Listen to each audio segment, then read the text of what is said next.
Estamos no ar! Sejam muito bem-vindos a mais uma edição do Povo Talk. Estou muito feliz de estar aqui do lado do Davi. Muito obrigado, Pedro, por ter chamado novamente para esse projeto. É maravilhoso. Gravando agora o nosso terceiro episódio. E já estamos em peso porque é o cara que veio dos Estados Não, Unidos. Tinha data para marcar. O cara é especial. Mas vamos falar um pouquinho sobre ele aqui. O que ele é, Pedro? Jogador de basquete. Missionário. Cineasta. Produtor. Com quem que a gente tá aqui? Pedro! Gomes. Seja muito bem-vindo! Valeu, galera. Obrigado pelo convite. Jogador de basquete é tipo só pra brincar, né? Muito obrigado. Tô feliz de estar aqui com vocês também. E vamos aí, se eu puder acrescentar em alguma coisa, tô à disposição e disponível. Com certeza, mano. Sinta-se à vontade, o espaço é todo seu. Obrigado. E vamos trocar essa ideia aí, mano. Obrigado. Esse projeto tem a missão de impactar uma geração. E é isso até o nosso logo aqui, impactando uma geração. Sim. E a gente crê e já tem provas disso, que o Senhor está impactando a vida das pessoas através desse projeto maravilhoso que Deus colocou primeiro na vida do Pedro, há mais ou menos quase 2 anos, né? Exato. E colocou depois, quando ele apresentou aqui no culto, e depois me chamou pro projeto e tocou na minha vida. Então eu tenho certeza que esse projeto também vai tocar na sua vida. Sim. E vai ter um impacto em você também, tá bom? É isso. Muito obrigado, se sinta confortável, feliz e alegre de estar aqui conosco. Muito obrigado pela sua presença, de ter vindo lá dos Estados Unidos só pra isso, né? Mas não. E aí, como você tá voltando de viagens? Mano, eu tô bem, tô muito feliz porque fazia 2 anos, né? Por conta de tudo que aconteceu aí. 2 anos que eu não via minha mãe e meus irmãos, mas assim, o que mais me deixava triste é que a minha filha não conhecia a avó. E é isso pro imigrante. O imigrante tem muitos pontos positivos, mas tem uns pontos negativos que são muito fortes, assim. E graças a Deus a gente conseguiu vir. E aí quando eu vi minha filha no colo da minha mãe, aí eu falei, ufa, que bom. Então tô bem feliz, mano, na real. Tô cansado porque eu cheguei de uma viagem missionária, onde eu liderei um grupo de jovens. Mas tô aí. Tô com vocês. Foi pra onde essa cidade? Afuá, né? Afuá. Onde que fica Afuá? É uma ilha que tem... É no estado do Pará, mas ela fica mais próximo de Macapá. Sim. E a gente foi lá servir os ribeirinhos, né? Aquele povo que mora literalmente em cima do rio, sacou? Então não chega nada pra eles, né? Tudo... Pra chegar a qualquer coisa tem que ser de barco. E isso encarece muitas coisas, consequentemente eles não têm acesso a muita coisa, são muito pobres. E é um dos povos, se eu não me engano, no Brasil, depois do povo indígena, é o segundo povo menos alcançado com o evangelho. Acredita nisso? Caraca. Então, a gente está tentando, já é o 3º ano que eu vou lá, e a gente está tentando levar o amor de Jesus e a palavra através das nossas ações, através de pequenos atos, tentando mudar um pouco aquela realidade, sacou? Jesus é transformador e eu tenho certeza que quanto mais vocês forem para lá, mais pessoas serão alcançadas e mais a vida das pessoas será impactada através de vocês. Amém. Mas eu queria entender como que começou essa questão de missões, assim. Você só foi para Afuá ou você já foi para outras missões? Não tem uma história legal Você já assim? postou várias coisas também sobre isso. Como que foi isso aí? Mano, como que começou? Começou quando eu nasci, porque eu nasci, eu fui criado dentro da igreja evangélica e todo cristão que se preze tem um chamado, sacou? Você já reparou que as pessoas ficam perguntando qual será o meu chamado, assistindo vídeo no YouTube, como descobrir o seu chamado? Como descobrir o seu chamado? Leia a Bíblia. E ide por todo mundo, pregar o evangelho a toda criatura. Então assim, começou assim, eu tenho um chamado, sacou? E aí eu evangelizava as pessoas que estavam do meu lado, eu conversava com elas sobre Jesus, evangelizava as pessoas da minha família, conversava com elas sobre Jesus. Aí eu fui indo pro bairro do lado, pra cidade do lado, até que eu fui pro país do lado e assim foi, sacou? Então assim, eu já fui para alguns lugares aí. E hoje na igreja onde eu congrego, eu cuido de missões lá, eu sou responsável pelo Ministério de Missões. Eu já tive, quando explodiu a crise na Venezuela, eu fui até a fronteira do Brasil com a Venezuela, fiquei lá um tempo, Já fui para o Iraque, já fui para Jordânia, já fui para Moçambique, já fui para Afuá algumas vezes, já fui para outras viagens onde eu não estava em caráter apostólico, mas era eu lá, então já rodei aí bastante, mano. Uhum. Caraca! É bastante Eu não coisa, sabia né, de mano? tudo isso. Iraque, Jordânia e tudo Jordânia, isso. eu imagino. Jordânia, agora Uhum. veio esse nome. Você sabe onde ficou Jordânia? Não, eu sei onde que fica a Jordânia. É por isso que eu tô preocupado. Como é que é pregar o evangelho na Jordânia, assim? Antes da gente entrar mais nessa questão de chamado, quando você me chamou muita atenção, a Real. Jordânia. Como é que é pregar o evangelho na Jordânia? Porque lá, no meu entender, se pregar o evangelho, você é preso. É menos de 2% do país é cristão. E cristão evangélico é papo de 0,5%, assim. Porque cristão, no Oriente Médio, cristão... Na verdade, cristão é tudo isso que eu vou falar, né? Mas no Oriente Médio eles misturam tudo. Então, católico, ortodoxo, evangélico e várias outras religiões cristãs que a gente aqui nem considera cristão. Eles colocam tudo no mesmo balaio. Então, por isso, 2% da população é cristã. Mas evangélico é mais ou menos aí 0 ponto alguma coisa. E Como aí... é pregar o evangelho lá, é difícil. Uhum. Então, assim, você não pode fazer proselitismo, né? Você não pode ir à rua falar de Jesus para as pessoas. Então, você tem que usar estratégias. E aí, no grupo onde eu fui servir, eles são um grupo humanitário que eles recebem os refugiados por conta da guerra que teve no Iraque. Isso há 4 anos atrás, talvez 5, quando teve o Estado Islâmico.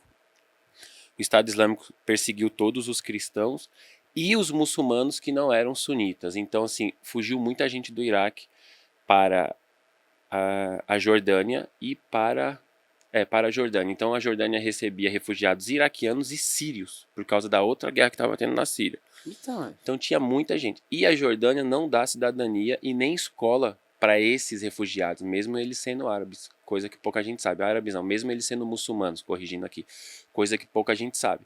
Então a criança iraquiana que está na Síria não pode estudar, por exemplo. Na Síria não, na Jordânia, não pode estudar. Não tem direito nenhum.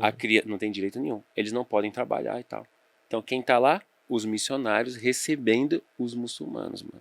Aí eu fui para esse lugar, receber muçulmano. Receber com uma cesta básica e um kit que tinha colchão, edredom, lençol. Basicamente, eles só chegam lá e só tem um lugar para dormir. Eles só Vamos chegam supor, com a roupa do corpo. o país só cede um lugar para eles não morrerem com uma bomba. Seria Não, como Mas se aí eles você estivessem acaba... ilegal. Oi? Seria como eles estivessem ilegal Não, naquele país? Eles então, as duas coisas se complementam, as duas falas de vocês. O país permite que eles entrem, então eles estão legais, mas não cede nada. Ou seja, entra aí e se E vira. morre. Exato. Praticamente isso. Porque Praticamente. se você não dá trabalho, você não Exato. dá escola, você não dá nada, Não pode fazer nenhum nada. tipo de assistencialismo, a Exato. pessoa não tem o que fazer. Aí eles vão para os campos de refugiados da ONU e tal. Enfim, então aí lá tem uma base missionária chamada Família Aziz, e aí eu fui servir junto com esses irmãos. Então basicamente era um kit de boas-vindas, entendeu? Uhum. E através disso a Família Aziz impactou muito aquela região do mundo. Aí foi assim que eu passei um tempo na Jordânia. Mas, e aí você sofreu perseguição quando você tava lá? Chegou... Não, Ou em alguma nesse viagem ponto. missionária, você já sofreu algum tipo de perseguição, ou algum tipo de preconceito, alguma coisa assim que... rapaz, eu vou te responder sim e não e vou explicar. Diretamente, alguém colocar uma arma na minha cara ou falar sai daqui agora, não. Mas indiretamente muito. O que é indiretamente? O cara pega seu passaporte e some com ele. E aí pronto, você sem um passaporte no exterior, Você não é sabe? ninguém. O cara fala pra você assim, é melhor você ir embora amanhã. Quando é seu voo? Daqui 3 dias. Não, é melhor você ir embora amanhã, se é que você me entende. Então isso aconteceu. Nada a ponto de eu achar que a minha vida estava em risco, sacou? Mas fica uma pressão, além da espiritual, fica uma pressão em você, que é relativamente difícil. Mas quem vai já vai esperando que vai viver isso, sabe? Então, por exemplo, eu fui pro Iraque, foi nessa mesma viagem, né? Foi uma viagem só. Eu fui pro Iraque e o aeroporto estava fechado. E ninguém entra por Bagdá, né? Bagdá, a capital, não tem visto de turista, não tem visto para nada, ninguém entra lá. Então eu entrei pelo norte. Só que o aeroporto estava fechado. Então o que eu fiz? Voei para a Turquia, peguei um ônibus e cruzei a Turquia de ônibus. Então eu entrei por terra, que é o pior jeito possível de você entrar em um país, né? O mais difícil, né? Sim. E aí foi tenso. E aí foi tenso pra voltar pela Turquia de novo depois, né? Porque a Turquia também é barra pesada. De avião você chega meio bem recebido, é mais, A vamos pressão dizer, é mais menor. estiloso. É, e Mas a agora pressão por é terra menor, a polícia parece, trata você diferente, é, Uhum, sacou? uhum. parece que você tá querendo invadir aquele lugar mesmo. É. Nossa. Mas em questão, ó, essas viagens, a maioria você faz sozinho, e aí você deixa a sua família, que você falou que tem filha, tudo. Sua filha, acho que não tem 5 anos. Tem Isso duas foi antes da filhas, sua né? filha? Eu Foi tenho depois das 2 suas filhas, filhas? né? A Maria Flor tem 9 e 9. a Amora tem 2. Mas elas não foram em nenhuma dessas viagens Hum. com você. Não, Nem sua Não. esposa. não. Normalmente você vai sozinho. Todas essas que eu comentei, eu fui sozinho, sozinho da minha família, né? Sim, sim. Isso. Sim. Aí quando eu fui pra Jordânia, eu fui pra uma base lá, então eu cruzei pro Iraque acompanhado com mais um pastor, meu grande amigo, pastor Homero, Aziz, né? Que eu falei, da família Aziz. Quando eu fui pra Venezuela, eu fui sozinho. Quando eu fui pra Fuá, sempre acompanhado. Quando eu fui pra Moçambique, eu fui sozinho, mas encontrei o missionário lá, então eu rodei em Moçambique acompanhado. É isso. E Nossa. pra Fuá em 2019 ou 2020, que você foi com o Lucas também, É. né? Eu levei o meu irmão comigo, foi uma experiência fantástica, assim, surreal. Aí eu fui 3 vezes, né? Então foi 18, 19, aí 20 não deu. Não, foi 19, 20, 21 não deu, aí eu fui em 22 agora. Uma dessas o Lucas foi comigo e, enfim, foi surreal. Foi impactar a vida daquelas pessoas, levar o evangelho, levar o amor de Jesus Cristo, abraçar as pessoas, né? Porque as pessoas me perguntam assim: o que você vai fazer lá? Aí eu tenho 2 respostas. Ou uma resposta em 2 tópicos. Eu vou levar o amor de Jesus para aquelas pessoas e dar um glória a Deus com os meus irmãos de lá. Esse é meu objetivo. É tipo assim, cultuar junto com os meus irmãos de outra cultura. E 2, abraçar as pessoas.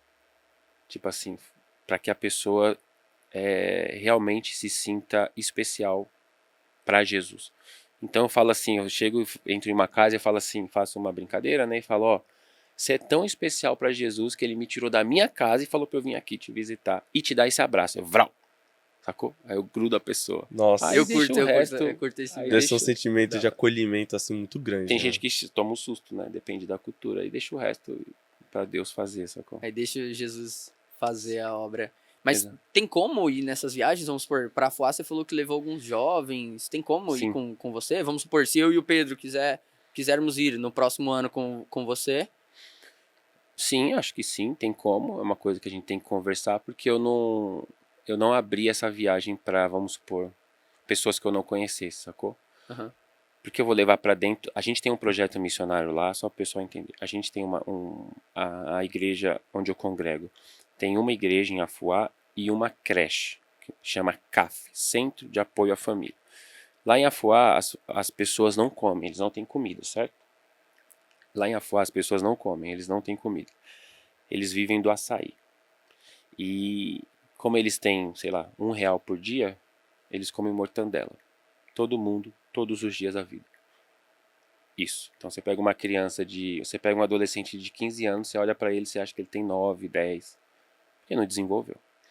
Então, por que eu estou dizendo isso? Porque a nossa creche lá, ela tem de 100 crianças, aí é reforço escolar, ensino bíblico e 2 refeições por dia. Então eles chegam, tomam um café da manhã simples, mas depois eles almoçam comida, sacou? Beleza. Aí eu tenho a creche, a igreja e a casa missionária.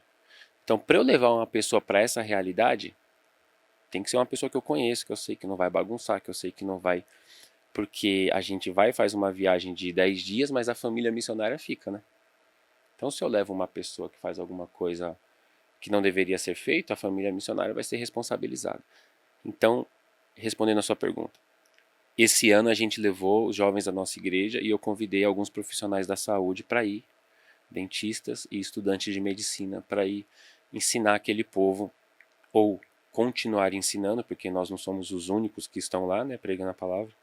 Tem outros grupos missionários lá, outras bases. Então eu levei esse grupo dessa vez. Ano que vem eu não sei como será. Cada ano a viagem vai mudando, ela tem um foco diferente, sabe? Uhum. Esse ano foi saúde, ano que vem. Acabei de chegar, né? Então ainda não pensei sobre o ano que vem. Mas a resposta é sim, dá pra ir, é só conversar. Só que eu só levo crente. eu não quero levar pessoas que... Não é só uma viagem social, é uma viagem evangelística. Então, eu não estou disposto nesse momento a levar pessoas que querem ajudar humanitariamente, mas não professam a mesma fé que a gente, porque nesse momento não é o que Deus tem pedido para que eu faça, entendeu? Sim, sim. Entendi, que bacana. Mas, Pedro, a gente deu essa introdução, começou a falar sobre esse tópico de missões, você falou que isso sempre esteve em você na sua vida. Primeiro, para apresentar pro pessoal aqui, explica um pouco sobre você, Da onde que quem é você o Pedro, da veio? onde você veio. Na verdade, a pergunta sobre quem é você, que já teve em 2 episódios, o pessoal costuma responder no final, porque é algo que abrange muito, assim, perguntar quem é o Pedro Gomes, Tipo né? assim, a gente, com o Jordelli a gente perguntou isso e ele definiu muito bem quem ele era. Uhum. E até são 2 perguntas, assim, que é quem é você Uhum. e o que tá escrito no seu RG, Uhum. entendeu? Uhum. Não só o seu nome, o nome da sua mãe, Porque isso mas aí é quem muito te fácil. definiu, sabe? Uhum. Aí depois a gente, Depois a gente pode delongar alonga com isso, mas, tipo, O que está escrito no meu RG é literal ou é poético? poético. Literal, porque literal você diz o número, alguma coisa, né? mas não, é Tipo, onde poético, você é poético. nasceu e tal. Não precisa Não, passar um mas- RG, não, CPF. Se bem que se alguém Não, pô. quiser tirar aí Não, mas Fazer um beleza. quiser tirar um Pix, alguma coisa aí, Isso, mas da onde você veio, isso. quais são as suas raízes e mais entender sobre você, mano. Tá, da onde eu vim, eu nasci num bairro chamado Grajaú, na periferia de São Paulo. Nasci e fui criado lá. Fui criado pela minha mãe, minha tia, minha avó. Eu fui um jovem de periferia, normal, ficava na rua o dia inteiro, a noite inteira. Tinha ninguém que me colocasse pra dentro de casa. Fiz um monte de coisa errada na vida. Não mexi com o crime, mas fiz um monte de coisa errada na vida. Sempre fui de igreja, É que mas você assim, falou. não era convertido, sacou? Eu era só um ouvinte, eu era só a multidão. Eu me alimentava do pão, mas eu não via ele dando graça e multiplicando, sacou? Entendi. Poucos vêm. Muitos comem do pão, mas poucos estão no círculo íntimo que vê ele pegar o pão, quebrar, dar graça e distribuir, sacou? Por isso que não tem a vida transformada, só seguem Jesus porque querem comer. Eu era desse tipo.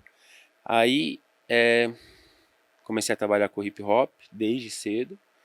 Trabalhei com um grupo muito conhecido aqui da nossa região chamado Pentágono. Trabalhei desde o começo. Depois eu fui pro audiovisual, que foi minha paixão. E aí eu tive essas 2 carreiras. Eu trabalhava como produtor executivo de hip hop, tipo empresário. Tinha uns grupos que eu agenciava, vendia show, fazia festa, fazia festival. Quem eram esses grupos? Tive o Pentágono, aí tive um rapaz chamado Oji, que tá até hoje aí bem famoso. Tive Lívia Cruz, Max B.O., Akira Presidente no Rio de Janeiro. Teve uma galera no auge do escritório, assim. Mas eu trabalhava mesmo do começo até o fim da carreira com o Pentágono. Que eles são aqui do Iporanga. Eram do Iporanga. Depois aí veio o audiovisual, aí eu comecei a fazer videoclipes. Aí fui fazendo muitos videoclipes. Videoclipes do Pentágono, de outros artistas, MV Bill, Rashid. Aí depois fui trabalhar com Racionais um pouco. Aí, enfim, eu sempre tive essa carreira, hip hop e audiovisual.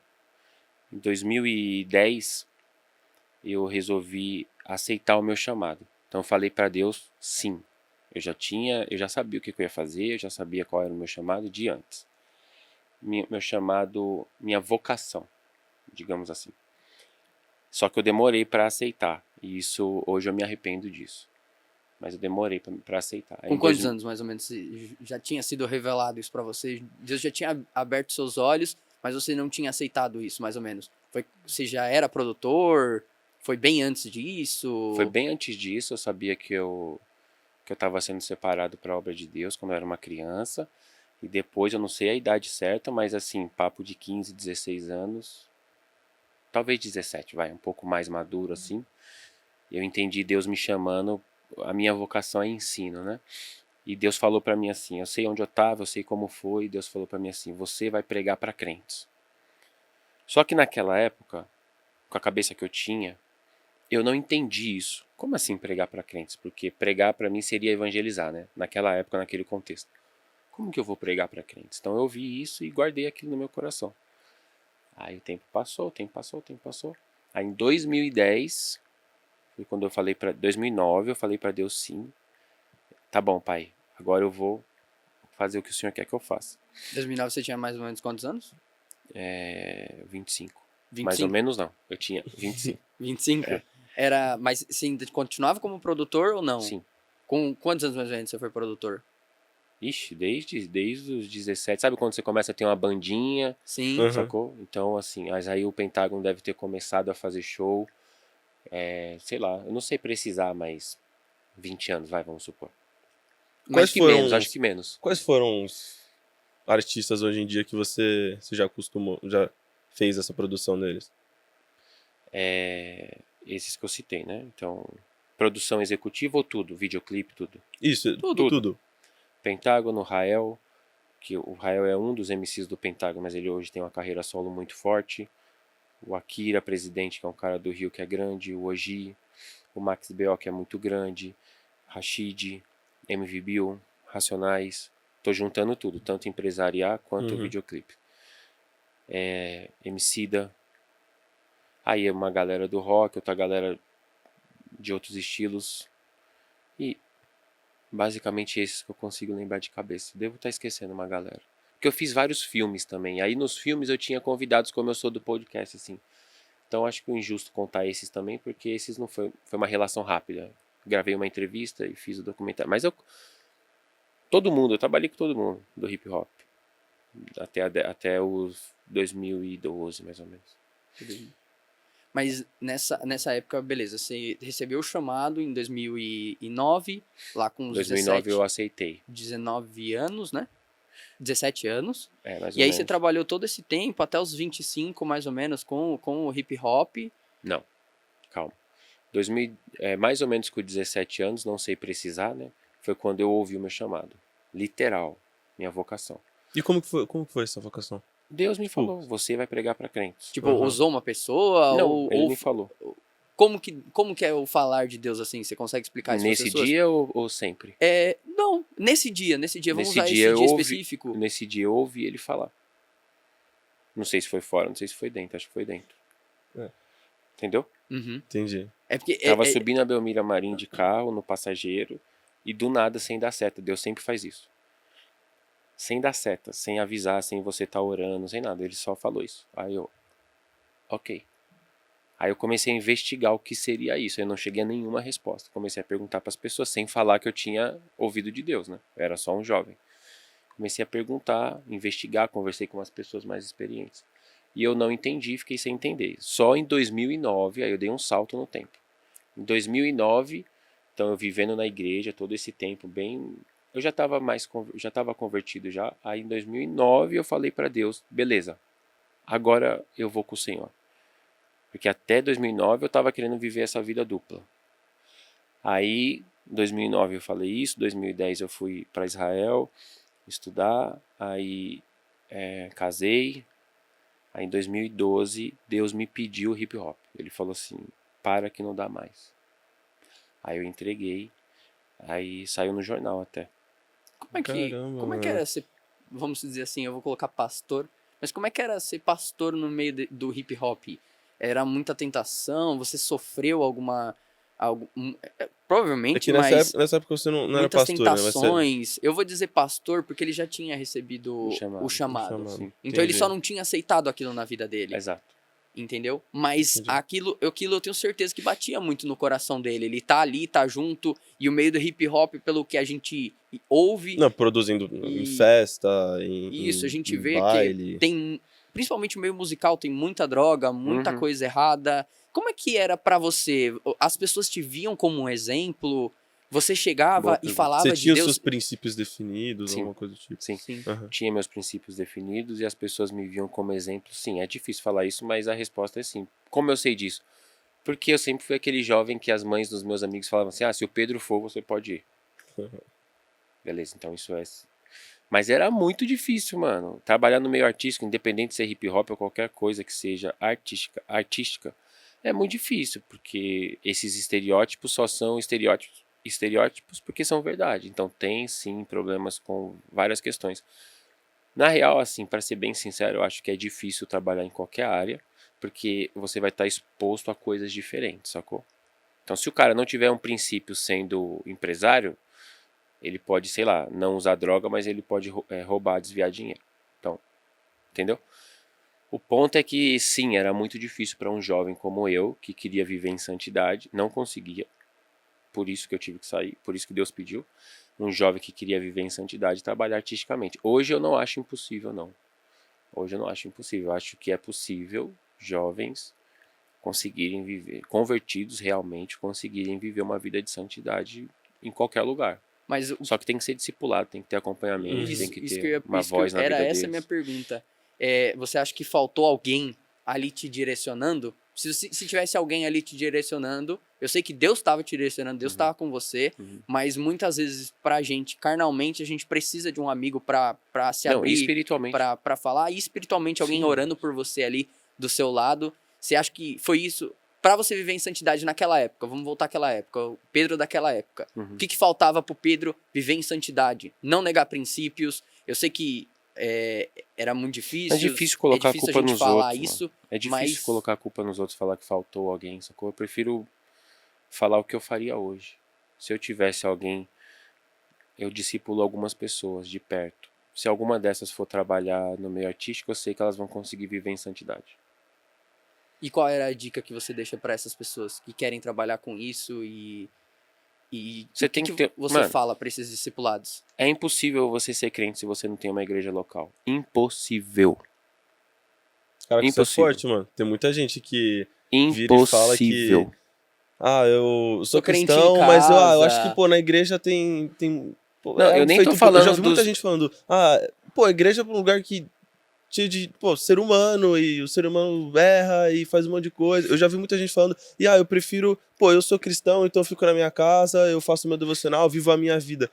Vejo até com uma visão egoísta, né, mano? A pessoa pensando Mano, em si. eu nem tô falando dos desigrejados, eu tô falando dos caras que são crentes, que estão tentando, sei lá, tocar, cantar, fazer missões. Tem um monte de missionário que não tem igreja, mano. Sacou? Cristianismo é relacional. Não existe cristianismo sozinho. Sabe? Se você pega uma dos atributos de Deus e você coloca sobre os outros, você criou um ídolo. Então, qual que é a beleza da diversidade? É que eu chego aqui pra vocês e falo, nossa, mano, eu dei 7 pulos e pulei 7 ondinhas, orei pra Jesus e Deus deu meu milagre. Aí você vai falar, mano, senta aqui, vamos conversar. Porque você tá sinceramente cometendo um erro. Você tá honestamente errado. Você acha que você está fazendo a coisa certa, mas vem cá, vamos estudar esse versículo aqui. Aí vai acontecer isso com você um dia. Você vai entrar em uma pira de que Deus fez tal coisa, ou de que Deus deixou de fazer, e aí alguém vai chamar você para conversar e falar, mano, não é assim. Essa é a beleza da igreja, sacou? Ferro afia ferro. Então, a dica é, você precisa ter uma igreja local. Se você quer trabalhar qualquer coisa na vida, se você quer ser um crente verdadeiro, você tem que ter uma igreja local. Você tem que ter um pastor. Você tem que ter uma pessoa que tem voz sobre a sua vida, que vai falar assim, você está viajando.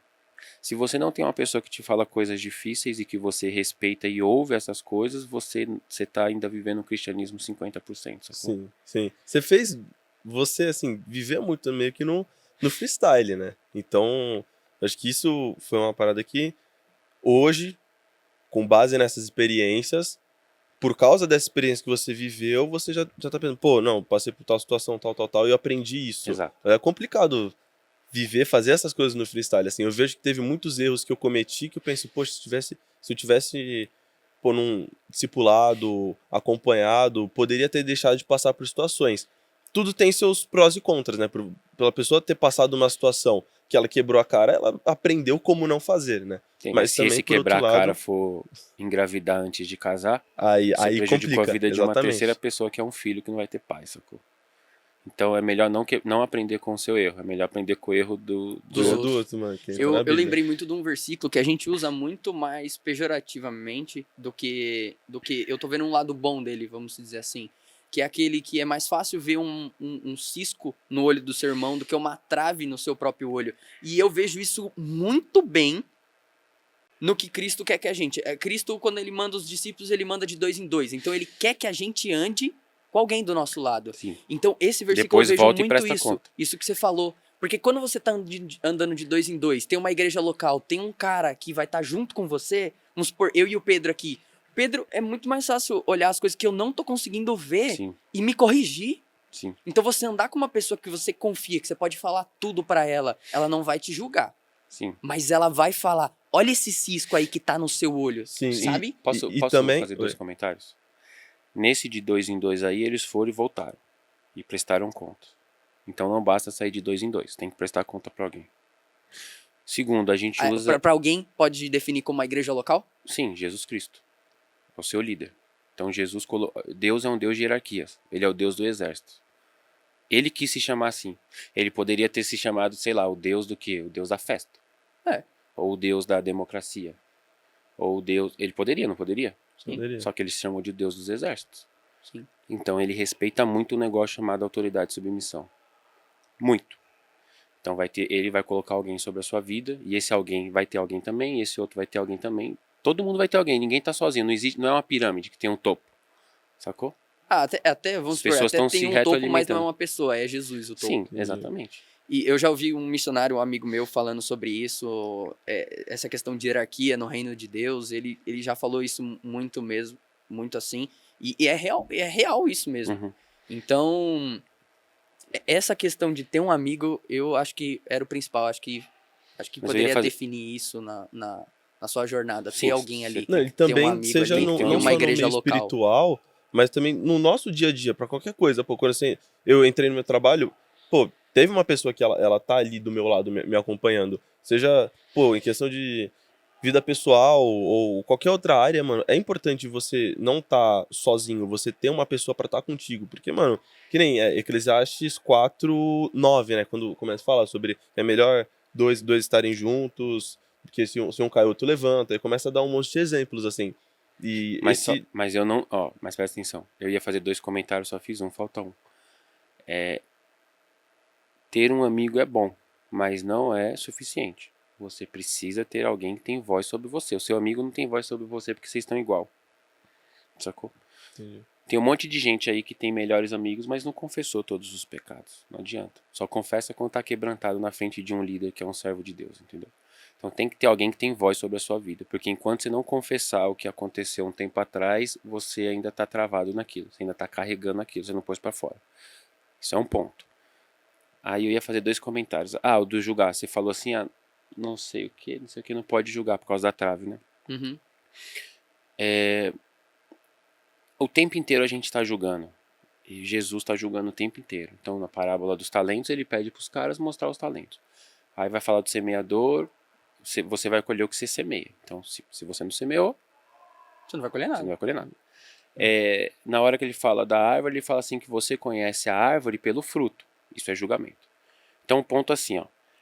O cristão, ele está julgando o tempo todo. Você tem que julgar o tempo todo. Se você vai namorar uma pessoa, você vai julgar para ver se essa pessoa é ideal para você. Se você vai andar com um amigo, você vai julgar os frutos que ele dá para você ver. Se você quer ter um pastor sobre a sua vida, você vai julgar para ver se aquele homem é digno de que você o coloque na posição de pastor sobre a sua vida. Porque é você que escolhe. Sim. Eu não posso chegar sobre você e falar, eu sou autoridade sobre a sua vida. Não. Você que fala assim, aquele cara é da hora, eu vou andar com ele, se ele permitir. Você que escolhe. Então, você tem que julgar sim. O que a gente não pode é condenar. Porque aí condenar só Deus pode, porque ele é o justo juiz, entendeu? Entendi. Então, o tempo todo a gente está julgando. O tempo todo. Por isso a gente tem que ser seletivo, pô. Você tem que ser seletivo com quem você abre o seu coração, você tem que ser seletivo com quem você abre a sua casa, você tem que ser seletivo com quem anda com você. Agora, amar, a gente ama a todos, mas andar comigo, não dá. É Paulo e Barnabé, eu vejo Caraca, muito verdade, isso, né? mano. Eu vejo muito isso. A Eu gente vi a história julga o de tempo Paulo e todo, Barnabé. velho. Paulo e Barnabé, na hora que tem um embate e vê que não dá pra andar junto, se Aí, separa, se entendeu amam, que era mas ali e entendeu pronto. que era ali. Eu tava Aham. conversando com um amigo meu ontem, inclusive ele tá em Portugal, e ele falou, cara, eu tenho você, eu tenho amigos, mas eu tenho você porque a gente consegue se conversar, a gente consegue se entender tudo. E eu acho que um exemplo disso, que você tá falando de questão de hierarquia, de tudo, pode dizer aqui no nosso podcast mesmo. Uhum, No nosso podcast a gente tem como líder o Pedro. uhum. O Pedro é o nosso líder de todo o podcast. aí depois eu cuido mais, o Diego mesmo é o líder da produção, mas quem que lidera todos Quem nós é o mesmo, mentor, quem é o digamos, mentor, é o Jordan. é o Jordan. Tanto que ele foi o primeiro que a gente foi convidado, que foi o convidado, a gente... Eu acho que no começo já chegou falando, pô, acho que não tinha outra pessoa também pra chamar se não Sim. fosse. Porque tem essa questão, né, tipo, Mas você falando sobre isso tudo, pegando muito no meio de um jovem, assim, porque é muito complicado essa questão de autoridade. Sim. E O jovem não quer isso. ouvi muito, uma coisa que eu percebo muito, mano, ouvi muito, um erro que eu cometi, eu vi a amizade como se fosse uma autoridade, assim, dando uma opinião como se tivesse uma validação de uma autoridade. E como que você vê isso, mano? Faz a mesma pergunta com outras palavras, por favor. Por exemplo, uma coisa, algo que é muito comum no jovem é essa questão do respeito com a autoridade. Entendi. Entendeu? E dar mais ouvidos, que nem você falou, que tem a diferença da pessoa da autoridade e do amigo, porque Sim. o amigo ele tá igual para igual. Só que isso que eu vejo que acontece muito é a rapaziada ouvindo muito a pessoa que tá de igual para igual Isso. e validando a opinião desse igual para igual Isso. como se fosse da autoridade. Isso. Sacou? Sim. E- É um problema de identidade, é um problema de aceitação. Tipo assim, ela quer ser aprovada mesmo fazendo coisa errada. Então ela nunca vai ouvir alguém mais experiente. Ela vai procurar no YouTube alguém que respalde a opinião dela. Que foi exatamente o que você falou. No fundo, se você for cavar mais, isso é um problema de paternidade. Sacou? Caraca. Porque a pessoa não teve um pai, não teve um ser paterno. Ela pode ter tido um pai, sacou? É o famoso órfão do pai presente. Porque não adianta só ter um pai, tá ligado? Se ele não foi um pai. Pai Entendi. dá pertencimento, pai dá provisão, pai dá o que você precisa, sacou? Então, tipo assim, quando você tem um pai, uma figura paterna, um homem sendo pai, ele vai te dar pertencimento. Você está acolhido, você está protegido. Então você pode errar, porque alguém está te protegendo. Você tem uma família te protegendo, você pertence a algum lugar. Ele te dá provisão, te dá o amor, ele te dá a condição, ele te dá o empurrão que você precisa. Vai, mano, faz aí o que você tem que fazer, sabe? E ele te ajuda a desenvolver quem você será ou poderá ser. Beleza. Quando você não tem essas coisas, que dificilmente hoje em dia você vai achar alguém que tem, porque a gente tem um problema muito grave de paternidade na sociedade mundial. Quando você não tem provisão, pertencimento, essa criança cresce querendo pertencer a alguma coisa. Uhum. E aí ele vai arrumar um grupo de skatistas, um grupo da galera do trap, da galera do rock. Você fez da isso? galera Porque da... você falou que até você que foi criado pela sua mãe, pela sua tia, você teve essa experiência? Sim, pô, sim, com certeza. Só que eu não sabia, né? Eles não sabem que eles estão buscando um lugar para pertencer. Entende? Uhum. Provisão, mesma coisa. Aí vai procurar alguém que dê o amor que ele não está recebendo. Só que ele não sabe também. Por isso muitas pessoas são abusadas em um contexto fora de casa. Muitas pessoas são abusadas em casa, por parentes e tal. Estou falando de um outro contexto. Sim. Contexto fora de casa. Ela começa a se doar de um jeito para um mais velho que ela não sabe porque ela é uma criança. O mais velho, safado, sabe. E aí ela entra debaixo daquele amor, entendeu? Porque também não teve. Então, aí, respondendo a sua pergunta, esse jovem, ele tá solto, mano. Ele tá solto.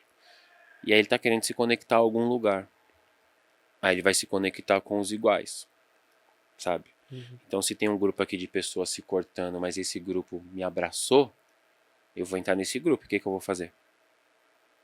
Vou me cortar também, entendeu? E por aí vai, em vários aspectos da sociedade. E eu creio que você lidou muito bem, porque hoje em dia a gente vê os resultados disso, né? De você ser um pastor, ser um pai de família, e realmente um pai para aquelas duas filhas. Mas teve essa dificuldade na sua vida. E eu queria entender como que você enfrentou isso. Até num culto, o pastor Jordelli falou isso em relação ao o Leonardo. E Leonardo, ele usou o exemplo do Leonardo, que Leonardo encontrou Deus como um pai. E aí você poderia colocar como que foi isso pra você viver sem um pai e encontrar Deus como um pai pra você, porque eu tenho certeza que é esse o seu pai hoje em dia, assim, e que foi a sua vida inteira e que cuidou de você a vida inteira. Mano, assim, o maior milagre que aconteceu na minha vida depois da salvação foi esse aí que você falou. Foi eu ter reconhecido Deus como um pai. Demorou muito. Então, tipo assim, eu não tive pai, aí o homem que eu chamei de pai, que morou com a minha mãe, fez um monte de coisa errada, foi embora, sumiu.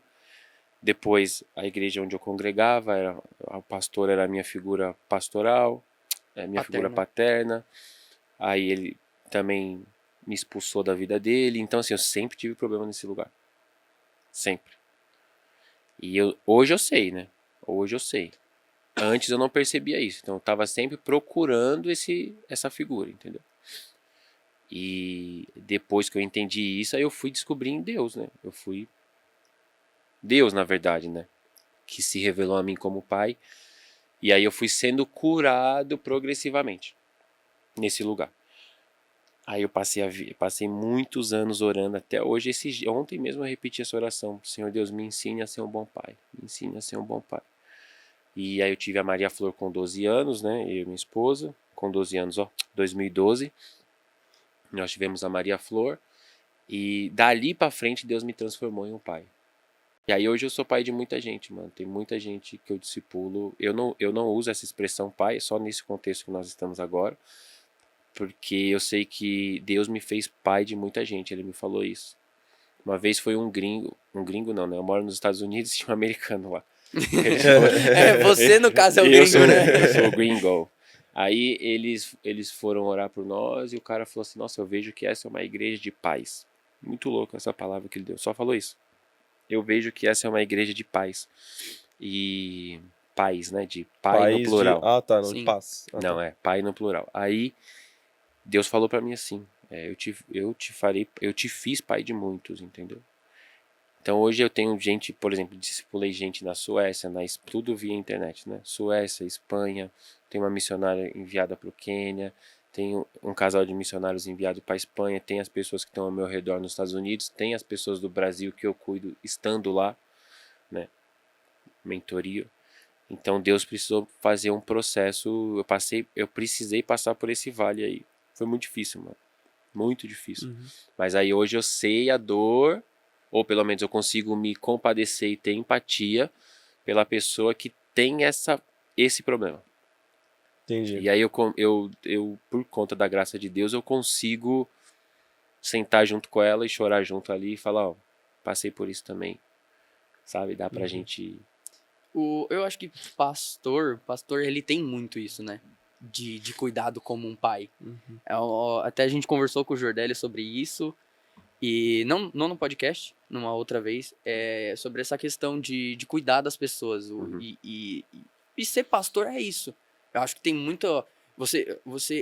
Quando você falou muito bem do seu chamado, você foi muito bem em falar que não era só ser missionário. Não, porque tanto, é diferente tanto que ele coloca de ser no perfil pastor. dele no Instagram, né? Ele colocou Sim. by calling, né? É. Por chamado, pastor by calling. E o chamado dele não é só missionário, mas sim pastoral, porque eu vejo o pastoral é mais essa questão de cuidado. Entender que tem um rebanho, que tem as pessoas que vão ser cuidadas. Vão ser cuidadas, vão ser lapidadas, essa questão de enviar as pessoas. Ele tem sim o chamado missionário, mas ele trouxe essa questão de pai mesmo. E é muito louco isso. Esse cuidado de Deus, que Deus teve na sua vida, é muito lindo. Porque você vê que uma pessoa que não teve pai, que buscou pais que o abandonaram, vamos dizer assim, que não caminharam com você o resto da vida. Que frustraram a expectativa. Mas a gente entender que esse pai que nos criou lá desde o Éden, que fez a gente, cuida da gente. E capacita, encoraja. E quando te dá um chamado, ele é fiel para cumprir. É muito louco isso, é muito difícil. O cuidado de Deus é impressionante, que você percebe desde as coisas mais pequenas. Eu gosto de apreciar muito esse... E a Siri tá querendo participar, mano. Nos últimos episódios ela quer participar de todos. Ela tá muito participativa. No do Ivan chamou 2 vezes. Mas, voltando, perdi o fio da meada. Mas esse cuidado eu gosto de apreciar ainda mais nas minuciosidades. Naquele detalhe, quando você pensa em uma coisa muito específica, sei lá. Às vezes você pensa, poxa, eu tava... Sei lá, eu queria... Queria alguma Tipo, que coisa, uma pessoa me falasse sobre alguma coisa. Aí, tipo, acontece, sabe? Umas coisas tão específicas que você pensa, nossa, olha o cuidado de Deus na minha vida, Sim. sabe? É um negócio que impressiona. Assim. Até em pequenas vontades, sabe? Eu tô Sim. numa vibe muito de montar um aquário. Nossa, que esse cara me manda dividir de É, aquário. eu tô na vibe muito do aquário. Mas eu vi o cuidado de Deus comigo essa semana. No aquário? No aquário. No aquário, porque eu tava pedindo um aquário, eu não queria gastar uma grana, porque eu tenho um planejamento financeiro, eu namoro, então se é namorar, eu entendo que é pra casar, e eu já tenho minhas convicções em Deus sobre isso, então eu tenho meu planejamento financeiro, todas as coisas. Então adicionar um hobby nisso é difícil, eu tô no começo da minha carreira, então a gente entende todas as dificuldades. E aí, quando eu começo a falar com Deus e eu entrego pra Deus a questão do aquário, quando veio as oportunidades de eu comprar um aquário, eu peço pra Deus, Deus, faça a sua vontade. Revela pra mim o que eu vou ter que fazer, o que eu vou ter que negociar, como que eu vou ter que fazer. E quando eu chego pra negociar com o cara vira e fala assim pra mim, é seu aquário, eu não vou te cobrar nada. Aí eu viro e, na mesma hora, veio na minha cabeça, Jesus, obrigado. Jesus, obrigado. Eu tenho as coisas pra fazer com aquele aquário, eu vou ter que passar por um processo, ele veio sujo, ele veio com cimento, eu vou ter que fazer, mas eu entendo que foi Deus na minha vida, entendeu? Deus me dando uma oportunidade. E esse cuidado simples, a gente deu ocasiões simples, mas o cuidado de Deus é muito lindo. É muito bacana. É muito, muito bacana. E voltando muito na sua história, a gente falou aqui do basquete, né? E eu queria ouvir como é que era no basquete, porque como que você começou a como que jogar você assim? Quantos começou? anos assim primeiro? Quantos anos? Eu comecei a jogar, eu acho que na época era sétima série. Sexta série, 1996. Faz tempo, mano. Aí eu joguei um tempo, joguei na escola. Aí joguei em um clube, fui federado. Joguei A2, que é a segunda divisão do Campeonato Paulista. Fui campeão da A2, júnior. E Não, quais não times? adulto, não A profissional. gente conhece os times? Indiano. Foi indiano, É um clube aqui indiano. perto. Conheço. Mas eu não joguei o adulto, que é o que a gente chama de profissional, né? Sim. Eu ganhei dinheiro pra jogar, então eu era um profissional do basquete, mas eu era júnior. Isso que ele falou que ele era ruim, né? É. Ah. Falou não. Ele falou, não, nem ruim, joga pô. muito. Tem Não, eu vídeo no falava que era Instagram de dele. brincadeira. Não, mas definitivamente não era bom. Bom não. Mas eu sempre fui muito raçudo e líder e tal. Eu era um bom cara pra ter na rotação, como no basquete a gente chama de rotação, que é um bom cara pra ter no banco. Mas eu era titular. Foi isso, mano. Aí eu joguei basquete até terminar a escola. Primeiro o ano do cursinho eu joguei basquete, depois eu fui pra faculdade. Aí na faculdade eu joguei, mas era só zoeira, os caras não sabiam jogar. Tô ligado. Era só futebol mesmo na faculdade, assim, que era o forte. Mas eu sempre gostei de esportes, né? Sempre. Hoje, há muito tempo já eu corro. Gosto de corrida. Então, gosto ali de fazer 10K, tô na busca da minha maratona. Então, assim, eu gosto de esporte, eu acho que é interessante. Eu acho que, além de fazer bem fisicamente, me ajuda na minha cabeça. Faz bem pra minha cabeça. Eu pratico corrida e hiking. Como é que é hiking? É trilha? Isso. Pratico trilha, subo pras montanhas. Nossa, cada aí, foto bonita, né, mano? sozinho. Sozinho? E como que você tirou aquela foto lá que você... Eu lembro que você... Aquele dia eu não tava sozinho. Ah, tá. Por isso que poucos dias tem foto. Entendeu? Nossa, eu acho muito louco. Assim, o basquete, pô, eu sou muito suspeito pra falar. Porque, pô, tem na minha vida com... Você vai contar pra galera que eu te levei pra assistir um jogo da NBA? Eu preciso falar. Não, eu tenho uma experiência com o Pedro muito bacana. Não, foi no começo de 2020, mano. Começo de 2020, quando eu fui pra Nova York. Ele mora no New Jersey, né? E aí eu tava lá, a gente se encontrou um dia, porque eu tinha que entregar alguma coisa que tinha enviado do Brasil. Isso. E aí a gente foi marcando, pô, queria ir assistir um jogo de basquete e tal, ele me chamou. A gente foi assistir do Brooklyn Nets contra o Oklahoma City Thunder. Mano, foi muito bacana, mano. Foi muito bacana. Legal. Assim, é um negócio que eu guardei assim, porque, cara, impressionante. Tudo bem que assistir esporte aqui no Brasil é muito bacana. Sim. Mas eu, pô, amando é basquete NBA, desde né? sempre. É, Quando é você um evento. pisa, É mano, diferente. É um é um evento, show, é um mano. É um entretenimento. show, cara. E os É caras muito fazem louco. isso sabendo disso, sacou? Sim, sim. É um entretenimento. Você vê a abertura do Super Bowl, desses eventos muito, É muito absurdo, mano. grandes lá nos Estados Unidos, o negócio É absurdo. Mano, a experiência de. Assim, quando a gente entrou, quando a gente entrou Na arena. na arena, foi bacana e tal, né? Subi no elevador, deu a volta, mas quando pisei assim no. Que você vê assim toda a iluminação, a galera ali dá um frio na barriga, cara. É muito louco, mano. Achei muito da hora Com o aquele basquete, dia, mano. você chegou a ter sonhos de jogar um Muito, dia? mano. Todo nos mundo Estados tem, Unidos? mano, quando muito. joga. Eu queria jogar, só que eu só jogava, mano. Eu jogava todos os dias, toda hora, ia pro Ibirapuera, passava por baixo da catraca na época do ônibus. Jogou muito no Ibirapuera? Joguei muitos. Nossa, eu Só que morava não lá na do quadra- lado e ia todo dia, Não na mano. quadra com os caras de sábado. É muito Lá da eu hora. não jogava. Nessa época, não. Joguei muito ainda. Aí quando entrou na. Enfim, foi aquilo que eu falei. Quando entrou na faculdade, eu precisava estudar muito, mano. Eu fiz uma faculdade muito difícil, tinha que estudar, sacou? Você fez o quê? Eu fiz uma faculdade muito difícil. Não, qual que é? Eu fiz comunicação em multimeios. Eu sempre falo que eu fiz cinema, né? Aham. Uhum. Fiz cinema na PUC. Só que a PUC não tem curso de cinema. Comunicação em multimeios. Aí lá dentro do curso você dirige a sua formação. Entendi. Então Você você- fez especialização? É, alguma tipo coisa? isso. Ah, entendi. Em Entendi. audiovisual, né? Aham. Mas e na aí? PUC, na PUC São Paulo. E você colocando tudo isso de 2003, produção... só como eu sou velho, mano. Eu Eu entrei na nasci universidade em em 2003. 2003, Onde você tava em mano. 2003? Ué, provavelmente eu tava na barriga da minha Então, mãe ainda, porque eu tá nasci em dezembro de 2003. Chuta 5 com de quantos dezembro. anos que eu tava em 2003? 2. 2, ele falou. Você é de 2 que anos. ano? Tá vendo? Sou de 2001. Se ele tinha 2 em 2003, Pedro. Eu tinha 2.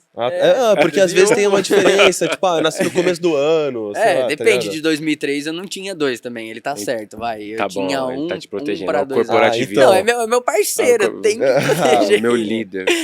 Não, é meu parceiro. É. E Não, mas peraí, tá perguntando sobre, justamente, você falando sobre produção, e aí o cinema, aí você teve que deixar tudo isso, não é que você teve que deixar, você deixou por decisão. Essa coisa de, pô, a gente viu que você produziu uma galera muito, assim, muito top, né? Hum.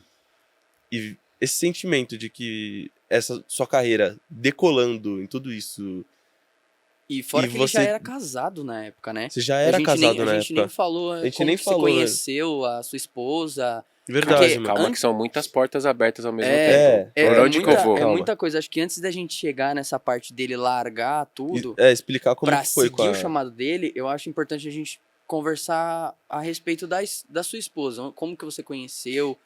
Como Sim. é que foi toda essa estruturação da sua vida? Porque eu entendo que quando você recebe um chamado, se a sua esposa não te apoiasse ali de largar tudo, porque querendo ou não, ele tinha uma renda, Uhum, aquilo era o pão de cada dia da sua família, uhum. e você largar aquilo pra seguir o chamado em Cristo, sem ela, eu vejo que não tinha como também.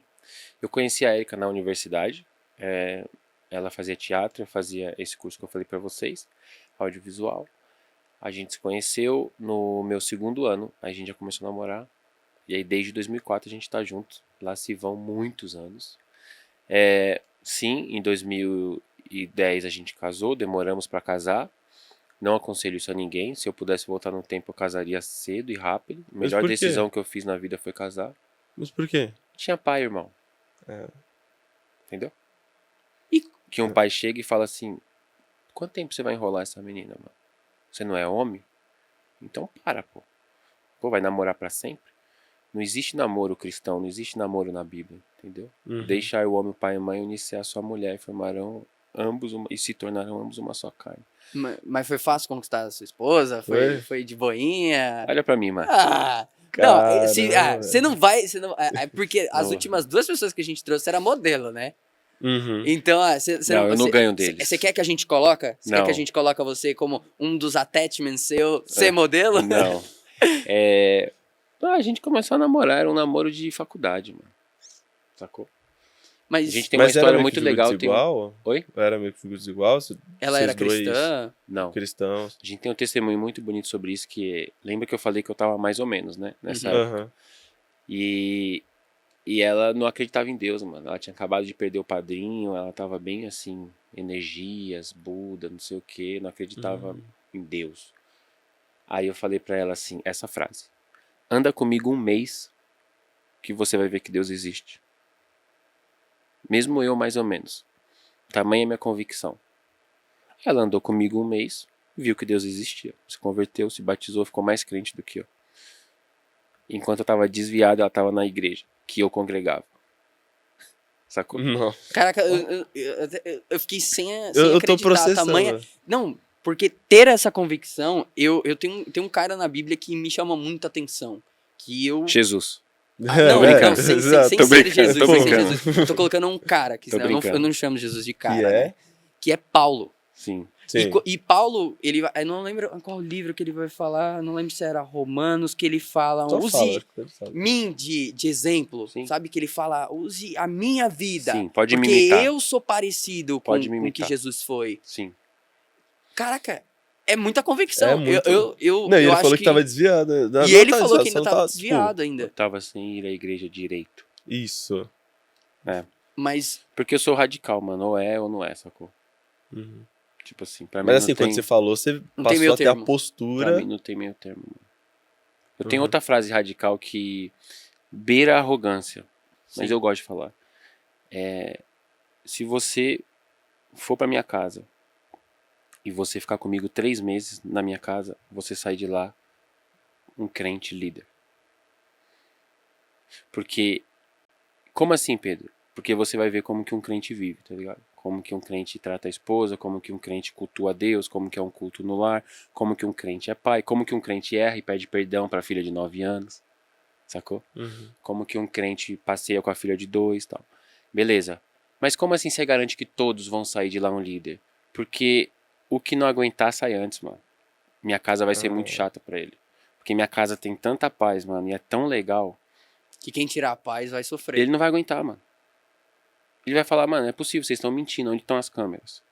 Mas não é porque a gente é perfeito, é só porque a gente tá tentando imitar Jesus, mano, sacou? Então, tipo assim, quando eu erro, eu vou lá, chamo minha filha pra tomar um açaí e falo, filha, o pai passou do limite naquele dia lá, né? Ela vai falar, pai, fala, pô, me desculpa. Com a minha esposa também, se eu errar com ela em público, eu vou pedir perdão em público. Se eu errar com ela no privado, eu vou pedir perdão Na no Bíblia privado. fala isso, né? Tudo Exato, que for em mano. público seja tratado em público. Porque isso é muito real, porque a pessoa não vai ter aquela humilhação que ela sofreu no público. Não adianta pedir Precisa- no, Não adianta. no privado. Tem coisa, E tem quando a coisa que tem que pessoa ser tratada. ela faz a besteira em público, pede no privado, isso seria Então, não também adianta, mano. abuso de autoridade também, né? Não, Quando a eu pessoa... acho que mais a pessoa é um pouco covarde mesmo. Não tem coragem de Aí assumir que ela Errou. erra. Aí é caso a caso, Então eu falo essas coisas por quê? Porque Paulo falou também, né? Sim. Pode me imitar, mano. Exato. Pode me imitar. Porque assim, se você me seguir, eu tô seguindo Jesus. Então, beleza, entendeu? Uhum. É que a gente, o diabo pressionou tanto a sociedade que a gente tem medo de fazer afirmações difíceis porque a gente tem medo do futuro. Ah, no futuro, se o cara cair, não sei o que lá. Mas eu não posso falar sobre o futuro, pô. Eu só posso falar sobre hoje.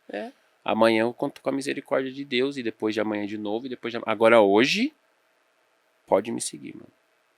Entendeu? E se eu cair, eu Verdade. sei que ele vai me levantar. Exato. A gente tem que E se eu cair, vocês, meus amigos, me Tem levantam. que te levantar. Porque, Vou ligar exato, pros que a meus gente tá amigos e falando. vou falar, mano, Você tá estraguei. ramelando. Estraguei tudo.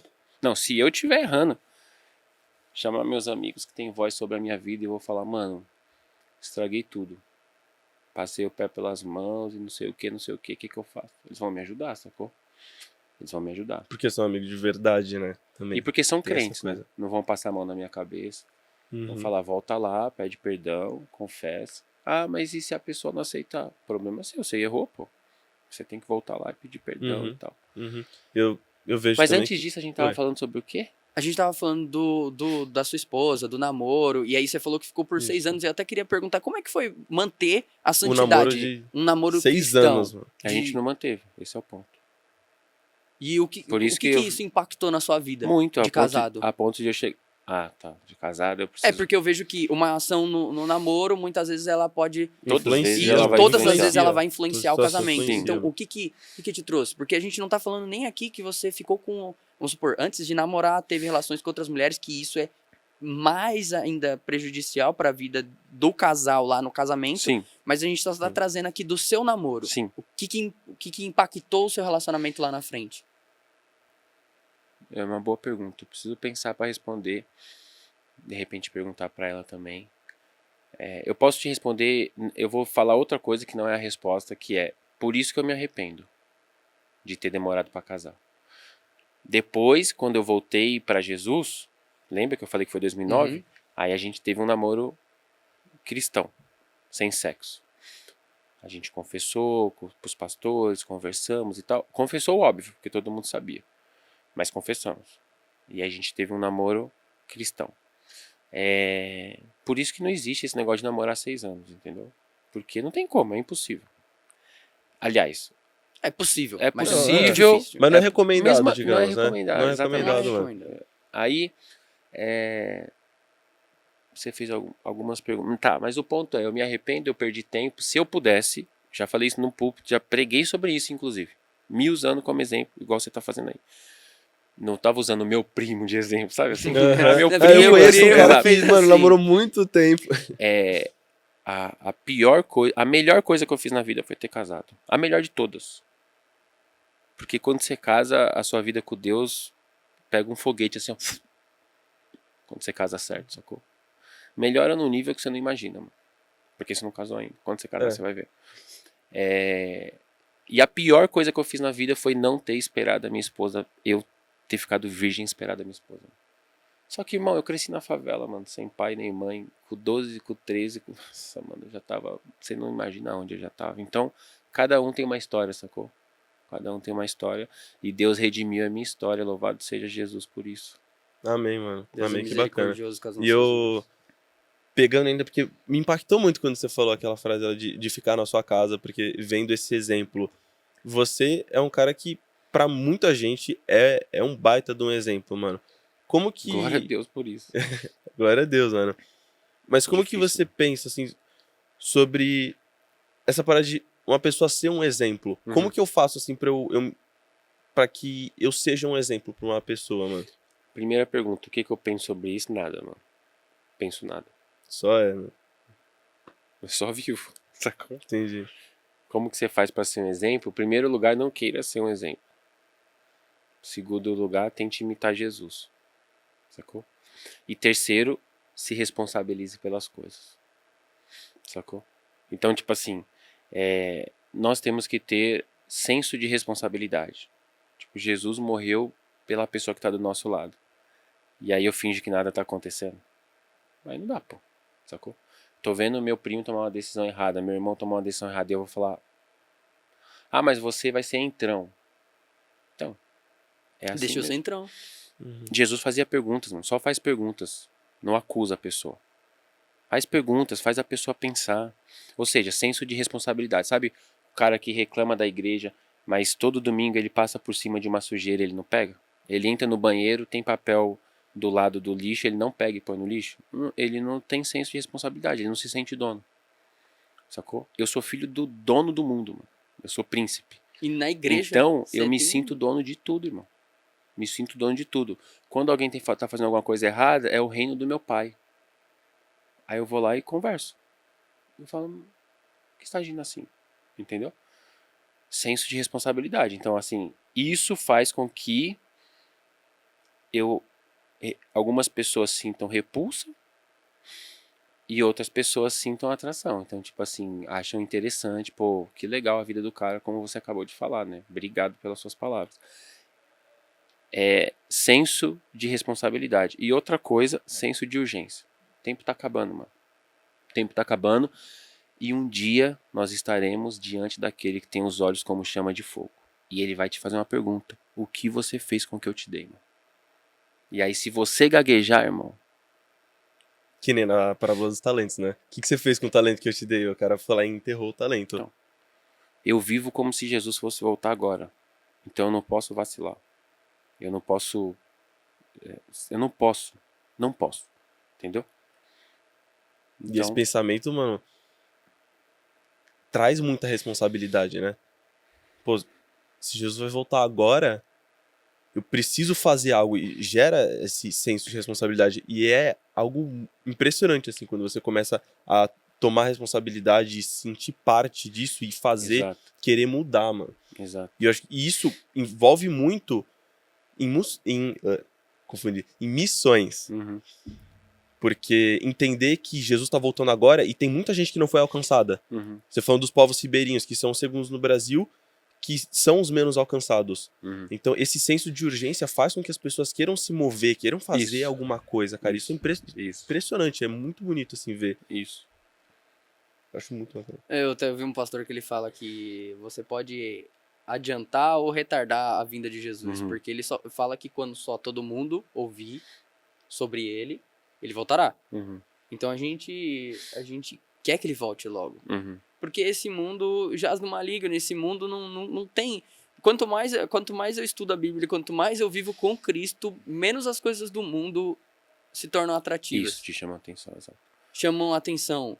Quando você tá na. Às vezes você fala assim, às vezes as pessoas te falam, nossa, mas você vai pra igreja tantas vezes por dia, tantas vezes por semana, tantas vezes. Mas, cara, a presença de Deus ali naquele lugar, a convivência com as pessoas, o que a gente trata aqui, que a gente trata não só a alma, mas o espírito da gente. Essa convicção em Deus é tão maravilhosa. Esse senso de urgência, esse senso de cuidado é tão bom para nossa alma que não dá vontade nem de ir embora, ainda mais uma pessoa como você que tem esse chamado pastoral, que tem esse chamado de ser missionário. Eu vejo que esse senso de urgência é ainda maior assim na Uhum. sua vida. A gente só tem que tomar cuidado pra gente não ser como os discípulos que quiseram Pedro montar uma cabana lá em cima na glória de Deus, entendeu? Então, tipo assim, a gente tem que levar a glória pra fora. Porque a gente não pode viver de culto forte atrás de culto forte e segunda-feira normal, sem a gente impactar a vida de ninguém. Tem que trazer o culto forte para aquela segunda-feira. Exatamente. É o momento, é aquele E pra orar dentro e de sem casa, cessar. cara. Pra dentro de casa é Exatamente. muito, É o orar e muito, sem muito cessar. importante, mano. Tem muita gente que vive e gosta de fazer o oba-oba pular, mas quando chega pra dentro de casa é totalmente um exemplo totalmente oposto, Por isso sabe, que eu usei a mano? expressão do se você passar comigo 3 meses na minha casa. Por quê? Porque casa é o seu maior nível de exposição. Sacou? É onde você realmente é quem Quem você você é, é. né? É Não por tem isso máscara, que entendeu? Deus vai colocar a família como o primeiro ministério. Sim. Porque é em casa que você vai exercer. Porque ali não E- tem como, não tem como você ser uma pessoa que você não é. Sim. Não tem como. É 24 horas. E não é, vamos supor, o BBB. Não são 3 meses só. Não Uhum. são 3 meses. É uma vida inteira. Ó, de Uhum. 2004... Quando que você começou a namorar? 2004? 4. 2004. 2022 que a gente tá. Não tem como... São 18 anos que não tem como o Pedro fingir pra esposa dele uma pessoa que ele não é. E nem É. pra quem tá próximo da gente, entendeu? Não tem como. Porque as pessoas veem como vocês se tocam, como vocês dão um bom dia, como vocês falam, como você sai e volta, como você lida quando acontece alguma coisa. As pessoas estão vendo, entendeu? Então não tem como fingir. Tem como fingir na igreja. Sim. Tem, Como- tem muita gente que finge. E a gente falou sobre a NBA, falou sobre os Estados Unidos, e eu queria entender, acho que o Pedro já está mais por dentro da história, mas eu queria entender como é que você chegou lá. Porque você era daqui, do Grajaú, você era de uma igreja, você chegou a ser da Batista do Povo, Não. da Vila São José, nem Não, do não, Grajaú. Eles Não. vieram depois. Como que você chegou lá nos Estados Unidos? Aconteceu uma série de situações e aí essas situações me empurraram pra... Fui pra Deus, ver o que Deus queria que eu fizesse, pra onde Deus queria que eu fosse, e aí surgiu os Estados Unidos. E eu fui para os Estados Unidos com a minha família, eu não tinha convite de igreja, não tinha nada.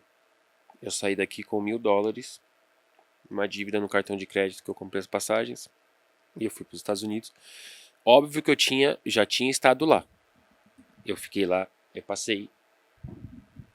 passei 6 meses nos Estados Unidos, em 2017. Conheci essa igreja, conheci as pessoas da igreja, tenho um casal de primos lá, e voltei para cá. Aí aconteceram algumas coisas e aí eu voltei para lá. Então, quando eu voltei para lá, eu voltei para morar. Quando eu fui a primeira vez, eu fui só para viver uma experiência no exterior, com a minha esposa e com a minha filha. Mas quando eu fui para morar. Então, nós fomos nós 3, com 6 malas e $1.000. Aí foi isso. Caraca. Aí Deus começou a fazer um milagre atrás do outro. Mas Porque eu tava no fundo do poço, psicologicamente dizendo. Uhum. Eu sofri um abalo muito grande. Tava tudo muito difícil. E aí eu cheguei lá, aquela igreja me acolheu como membro. Eu fiquei servindo lá, Deus falou que era para eu servir aquela igreja. Eu fiquei de voluntário, tempo integral, sem ganhar nada. Aí um amigo falou, mano, com o seu portfólio, com o seu currículo, você tem um tipo de visto de trabalho específico chamado visto de artista. Eu já tinha ouvido falar nisso, mas nunca tinha pesquisado. Como produtor e cineasta, né? Como diretor, Aí ele falou, conversa com o advogado, pesquisa quanto fica. Aí eu conversei e tal, o tempo passou. Aí ele me perguntou, o tempo passou. E o visto de turista dura 6 meses. Aí ele falou, mano, você conversou com o advogado? Eu falei, conversei, mas... Ele falou, e aí? Eu falei, não, mano, relaxa, eu vou dar o meu jeito. Ele falou, não, mas você pegou um orçamento? Eu peguei. Ele falou, quanto? Eu falei, $7.000. Tipo assim, eu não tinha nada mais, sacou? Mas nada é nada, mano. Nada é nada. Nós passamos 6 meses nos Estados Unidos comendo arroz e ovo, eu, minha esposa e minha filha. Thanksgiving, que é o principal feriado deles, Natal. Só que ninguém sabia. Ninguém da igreja sabia, minha mãe não sabia, ninguém sabia. Porque ou é Deus na minha vida ou não é, sacou? O banco não sabia, ninguém, cartão de crédito, ninguém sabia. Aí meu amigo me ligou e falou, irmão, conversei com a minha esposa, eu não tenho $7.000, mas eu consigo pegar no banco emprestado. Você consegue me pagar você consegue pagar o banco em 36 meses de 600, de X, 300 e pouco, eu acho. Falei, consigo. Sem fazer nada, certo? Aí ele pegou o dinheiro, eu falei, mano, transfere direto pra conta do advogado. Aí transferiu, aí 2 meses depois saiu meu visto de trabalho. Aí quando saiu meu visto de trabalho, eu apliquei pra uma igreja chamada Elevation. A Elevation quis me contratar. Aí quando eu apliquei pra Elevation, eu fui passando nas etapas do processo. Foram 4 etapas. Quando eu passei da terceira, que a quarta seria eu ir pra lá, passar 3 dias pra ver se rolava. Aí o meu pastor falou assim, mano, eu não quero te perder. Eu vou pedir pra diretoria fazer pra você uma proposta de trabalho. Mais ou menos assim. Então isso já estava lá no 6º mês, mas eu já estava com o visto de trabalho, já estava legalizado. tudo certinho. Aí ele falou assim, o pessoal aceitou, só que além deles terem só que além de eu falar que eu queria te fazer uma proposta de trabalho, e eu achei que era uma proposta de trabalho, sei lá, na comunicação, sei lá. Ele falou assim, eu quero que você seja pastor junto comigo. Aí eu falei, uau, uma igreja batista tradicional, que você precisa ter o seminário tal, o mestrado tal, e eu sou só um estudante da Bíblia, sacou? Então fui vendo milagre atrás de milagre, mano. E a diretoria mais velha, no sentido de não eram jovens que gostavam do jeito que o Pedro se veste. Nada disso, mano. Era tudo crente reto, crente antigo, mais velho de idade. E falaram, não, a gente quer o menino como pastor da gente. Não é pastor de jovens, não. Pastor da gente. Então eu tenho o meu pastor e eu sou junto com ele. Abaixo dele, né? Junto com ele. Pastor Sérgio. Aí, quando a igreja... Então passou um tempo, certo? Isso foi eu entrei em agosto no país, isso foi em abril.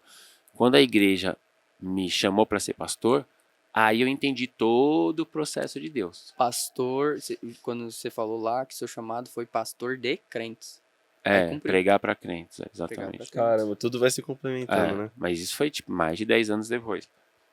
Quando eu tava lá, quando tudo aconteceu, o processo do visto, o empréstimo, os amigos que eu fui fazendo e as pessoas me abraçando, não é Deus, mano. Aí, quando fechou esse ciclo, eu entendi tudo. Aí tava montado o quebra-cabeça, entendeu? Uhum. E aí foi o que aconteceu, e é onde eu tô hoje. Tô pastoreando lá nos E Estados hoje Unidos. você é pastor na Elevation? Não. Eu sou pastor na igreja onde eu servia, entendeu? Entendi. Então, Lá em a New Jersey. proposta a da Church of the Elevation City, né? fez com que empurrasse, tipo assim, chamasse a atenção do pessoal. O Pedro tá indo embora, sacou? Mas assim, eu vou contar... É que agora é mais fácil falar e talvez as pessoas possam não acreditar. Pedro, mas se você tinha convicção de que era para você ficar de voluntário tempo integral lá na igreja que você estava, por que você aplicou para Elevation? Uma pergunta que a diretoria me fez. Porque eu precisava comer, pô. Simples. Entendi. Resposta simples. Entendeu? Mas aí você Eu tenho um passou a ser talento, eu sei contar emprego. histórias através de imagens. E a Elevation é a igreja que, junto com a Hillsong, são as igrejas que melhores trabalham com audiovisual. Sim, sim. Eu tinha tudo Depois é pra a dar- Batista do Povo, né? Que Exato. tem o Diego Riso, né? Exato. Que é o Riso Produções, Riso né? Produções. Olha o Cara, cara. eu não ia poder perder esse gancho que você deu. Me Riso desculpa, Pedro. Produções. Não podia perder essa. Exato. Aí eu tinha esse talento e tal. Eu tenho esse talento. Aí o ponto é, eu sabia que não era de Deus, mano. Eu sabia. Deus não tinha te falado. Eu vejo em toda É, essa trajetória que Ele você tá não falando, falou. Tudo as que suas acontece, Deus fala com convicções ele, mano. e Deus sempre falou os seus passos. Uhum. Ali foi pode citar vários exemplos na Bíblia de pessoas que pularam algumas fases e quiseram, acho que foi Jacó que deitou com a serva e não esperou a promessa de que Deus tinha feito. Abraão. Pô, Abraão, Uhum. isso mesmo. Abraão, que Deus tinha feito para Abraão. Uhum. Então ali você estava tentando tomar uma direção tentando ajudar própria Deus. sua, Não tentando tente ajudar ajudar Deus, só Deus. que não se ajuda a Deus. Não. Mas você tinha na sua mente essa coisa, puxa, Deus não falou comigo e eu tô fazendo Não, isso? mano, é tipo assim, Deus falou comigo nos Estados Unidos e colocou uma paz no meu coração em servir aquela igreja a tempo integral. Eu tava servindo. Quando eu conseguir o visto de trabalho, eu posso trabalhar. Então, eu vou procurar emprego. Antes eu não podia trabalhar legalmente. Uhum. Posso trabalhar, vou procurar emprego. E aí, eu entrei e preenchi uma ficha. E fui chamado. E Então, fui passando teoricamente, não de foi fase. algo, poxa, não, tô fazendo algo errado. Não, Tipo, não. você Eu tava só não fazendo tinha por paz. necessidade. Eu só não mas tinha ele paz. não tinha paz. E que Então, depois... cada vez que eu era aprovado de fase, eu sentava com a minha esposa e orava e falava, Deus, eu não quero. Eu não quero. Eu não quero mais filmar, eu não quero mais escrever roteiro, eu não quero mais, eu não quero. Eu quero pregar a tua palavra desse jeito aqui. Porque eu também entendo que você pode pregar a palavra com as artes, com o audiovisual. Naquele momento da minha vida, a minha oração era, eu quero pregar desse jeito aqui. E aí fiquei com Deus, martelando, martelando, martelando. E aí eu entrei em um dilema que era, eu conto pro pastor ou não conto? Porque olha o dilema, eu era só um voluntário, mano. Se eu conto, meu dilema era, se eu conto pro pastor, ele pode achar que eu tô pressionando ele. Tipo assim, o que tem a ver você me contar que você tá procurando um emprego? Mano? Todo mundo tá procurando um emprego. Se eu não conto pro pastor, eu vou chegar amanhã e vou falar, pastor, tá aqui a educação, tá aqui missões, que eu já tomava conta dos 2 ministérios. Eu tô indo pra... Tô indo embora. Fazer. embora. Aí não é coisa de homem, pô. Então eu cheguei, pastor, e conversei com ele. Aí ele falou assim, foi muito bonito isso, ele falou assim, o que você quer que eu faça? Aí eu falei assim, eu quero que você ore. Aí ele falou, pelo quê? Eu falei, pra eu ficar. Quero ficar. Só que ele sabia, né? Qual era o peso disso. Tipo assim. E aí aconteceu tudo isso que eu falei. E foi uma benção. É porque não é só o Pedro. Uma família. Exato, mano. Ali Ele tava vendo não tinha um como... pai que tinha responsabilidade também de não tinha trazer a como ele provisão, não mano. trazer o Pedro sem ter um cargo, sem ter um salário, sem ter alguma coisa que ou pelo menos indicasse alguma coisa ali na região, ou algum trabalho. Na real, Ali ele tinha uma eu já tava lá responsabilidade full sobre time, uma... né? Eu já tava no escritório, eu já trabalhava no escritório todos os dias, tal. Ou pelo menos quase todos os dias, era full time. Eu não fazia outra coisa, mano. Eu poderia ter feito outra coisa, como vários imigrantes fazem. Só que Deus não era pra fazer, simples assim. Pedro, Deus falou pra você não trabalhar? Não, ele não falou. Ele falou que era pra eu fazer o que eu tava fazendo, sabe? E aí eu fui indo e eu sei que ele foi me apertando, me apertando, me apertando, me apertando, foi me ensinando a lidar no limite do dinheiro, foi me ensinando a lidar com nada pra depois eu ter, sacou? E foi assim que as coisas aconteceram lá nos Estados Unidos. Então a gente chegou lá, aí eu, em agosto de 18, em abril de 19, eu fui consagrado pastor. Se tivesse como você definir, assim, esse seu momento, essa sua ida para os Estados Unidos, todo esse processo, como que você definiria? A ida para os Estados Unidos ou agora? O processo de ir para os Estados Unidos e se fixar. Eu definiria como um marujo velejando no meio de uma tempestade sem o leme. Se você não tem o leme, você não tem direção.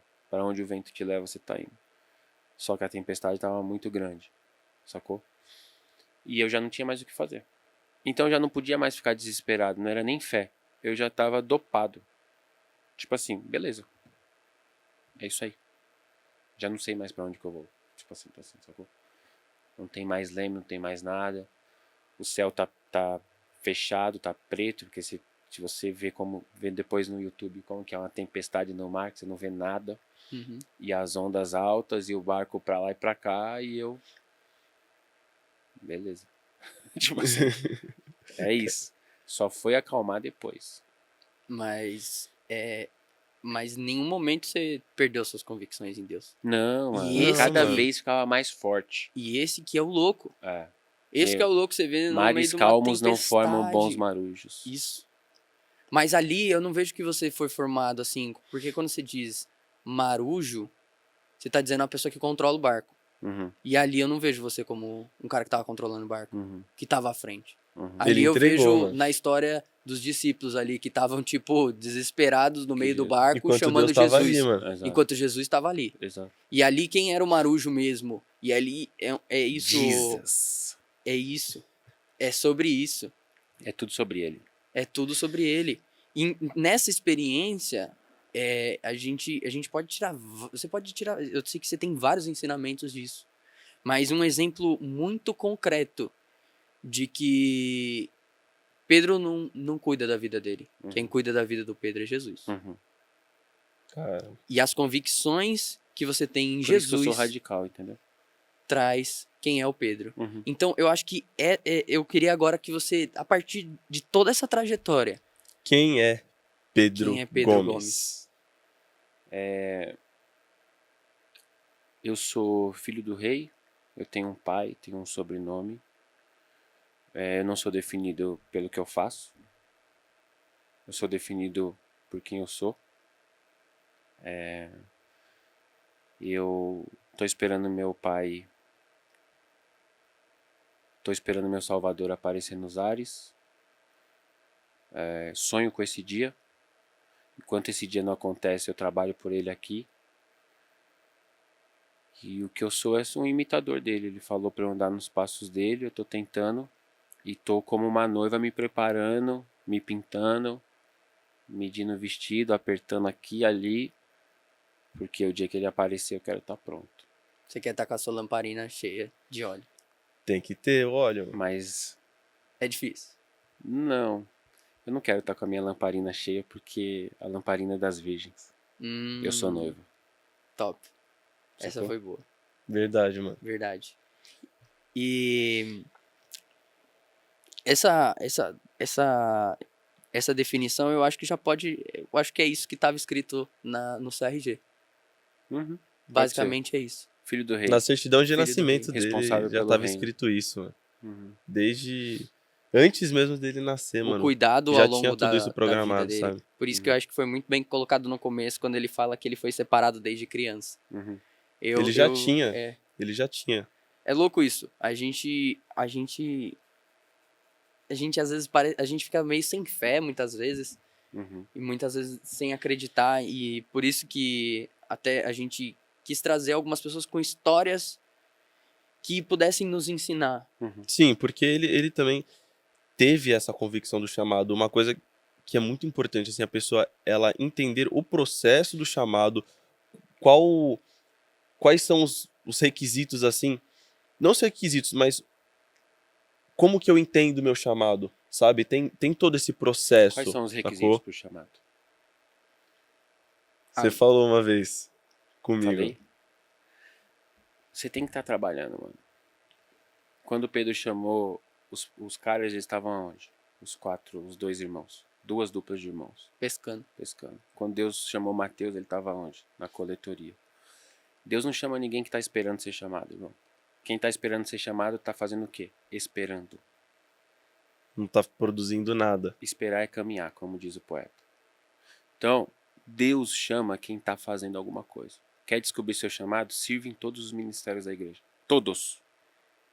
Aí Deus vai falar, tá bom, modo de dizer isso que eu vou falar. Deus vai falar, você é bom nisso aqui, eu vou te chamar. Você que vai perceber que o seu coração queima por tal coisa, a igreja vai ver que o seu coração queima por tal coisa, vai respaldar, você vai ter um chamado. Quando você estiver esperando... Uma vez, você mesmo. Deus não te Chama. mostra o caminho. E eu vejo que eu vou usar uma palavra assim bem forte, que é Deus não chama vagabundo. Então, Deus não chama quem tá Deus esperando. não chama quem tá moscando, quem tá... Porque se ele não se mostra comprometido nem com as coisas assim, sem ter o chamado, imagina quando ele tiver o chamado. Parece É que... como se fosse a metáfora, né? De É. o filho que tem o pai que tem uma empresa e qual é o melhor jeito de ele entender como ele vai assumir essa empresa? Quando o pai ele volta no trabalho, o filho tá lá sentado no sofá jogando videogame e fala: "E aí, pai? O que eu vou fazer?" Ou se ele tá todo o tempo ali: "Pai, Varrendo o é isso que eu chão, vou fazendo fazer? qualquer É nesse setor que coisa. eu, nessa Isso. área que eu vou tá agindo? É isso? Me mostra, me mostra. É isso que Sim. você quer que eu faça?" Entende? Então é uma postura bem ativa disso. O problema não, a característica da nossa geração é que a gente acha que sabe muito, por causa do Google, sacou? Porque na verdade a gente sabe tudo, mas não sabe muito. São duas coisas diferentes. Então, tipo assim, você pega o Google, você tem todas as respostas, mas você não tem a resposta para sua pergunta, né? Qual é o meu chamado? Então, tipo assim, aí, por a gente achar que a gente sabe tudo, a gente quer, quando a gente pensa em chamada, a gente quer ver a trilha inteira e quer ver o final. Mas Deus não trabalha com caminhos prontos, mano. Quando ele mandou Moisés marchar pro mar, tinha um mar, não tinha uma estrada. Quando ele chamou Abraão, ele falou: sai que eu vou te mostrar. Sacou?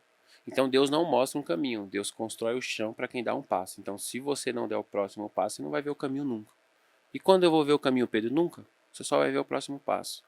O cristianismo é feito de fé e obediência.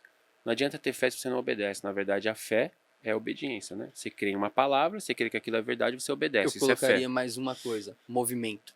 Então, obediência. Exatamente. E aí a obediência vai te movimentar. Então a fé te movimenta, a fé te tira do lugar. Não adianta ficar parado, ouvindo louvor e queimando por Jesus e a sua casa continua igual. E outra coisa também, muitas vezes a gente não entende o propósito de muita coisa. Por que isso tá acontecendo? Porque nós Muitas queremos ter vezes não, a gente não entende. Porque a gente quer ter o controle. Por que a gente Pô. quer ter o controle?